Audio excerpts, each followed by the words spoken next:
l'Union européenne et ses territoires. L'Union européenne compte 507,4 millions d'habitants vivant sur un territoire de 4,7 millions de kilomètres carrés. Tous les États membres n'appliquent pas l'intégralité des dispositifs européens. On parle donc d'une Europe à géométrie variable. 22 États font partie de l'espace Schengen et 19 appartiennent à la zone euro.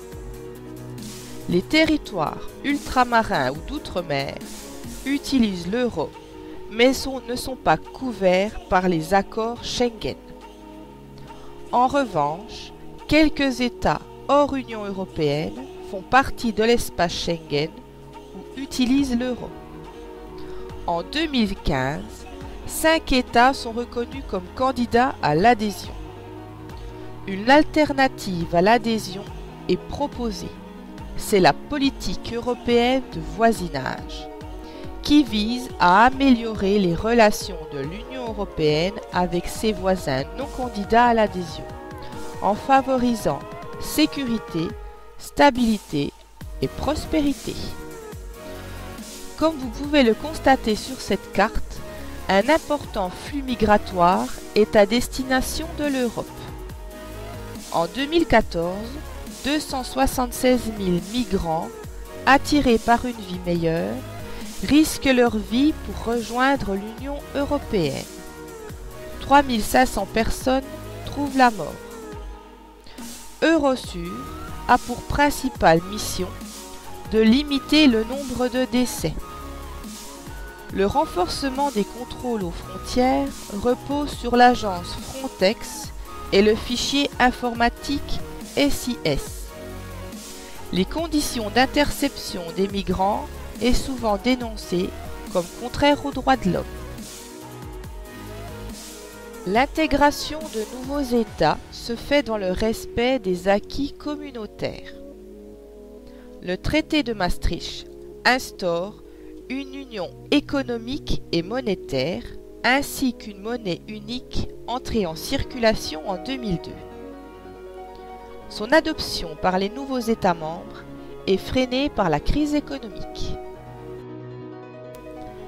Afin d'assurer le maintien de la paix, l'Union européenne fait appel aux forces militaires des États membres dans le cadre de la politique étrangère de sécurité commune, mais ne dispose pas d'armée permanente malgré l'Eurocorps.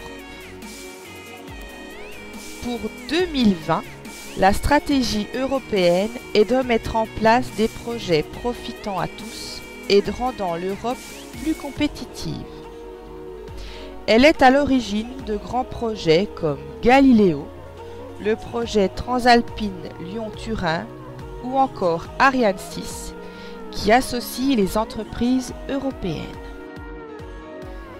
Les 28 pays de l'Union européenne constituent une sorte de mosaïque tant leur superficie et leurs chiffres de population sont disparates. De 11 langues officielles, on est passé à 24. Mais ce sont surtout les inégalités de niveau de vie qui posent problème. Plus de 25% des Européens sont menacés de pauvreté. Ces inégalités sont accentuées par l'élargissement vers l'Est en 2004 et par les effets de la crise économique de 2008. Ces écarts créent des inégalités socio-spatiales à toutes les échelles entre les pays membres, mais aussi entre les régions d'un même pays. Le territoire de l'Union européenne présente ainsi des espaces différenciés. La mégalopole ou dorsale européenne, qui s'étire de Londres à Rome et englobe l'axe rhénan et l'aire urbaine de Paris, concentre les métropoles mondiales, Londres, Paris, Francfort, un dense réseau de transport, les aéroports les plus actifs et une puissante façade maritime. À proximité de cet espace central se situent des périphéries dynamiques. En revanche, aux marches sud et est de l'Union européenne, des périphéries moins intégrées présentent de grands retards de développement. La politique régionale communautaire tente de corriger ces retards. Depuis 1975, le Fonds européen de développement régional aide les régions en retard. Ces aides profitent aux nouveaux États membres et les moins développés, comme l'Espagne et la Grèce, ainsi qu'aux régions ultrapériphériques. L'Union européenne met en place une politique de cohésion économique, sociale et territoriale pour 2014-2020. Elle lie les allocations du FEDER, du Fonds social européen et du Fonds de cohésion aux objectifs de la stratégie Europe 2020. Les projets de cohésion passent par les programmes Interreg qui visent une coopération transfrontalière, transnationale ou interrégionale entre les pays membres à travers des politiques d'aménagement du territoire dans différents domaines. L'un des grands projets est la mise en place d'un véritable réseau transeuropéen de transport. D'ici 2020, il comptera 94 000 km de voies ferrées, dont 20 000 de LGV. La crise économique est un frein pour la réalisation de ces projets.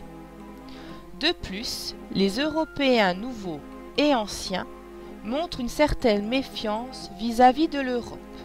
Plan d'austérité, retrait des aides.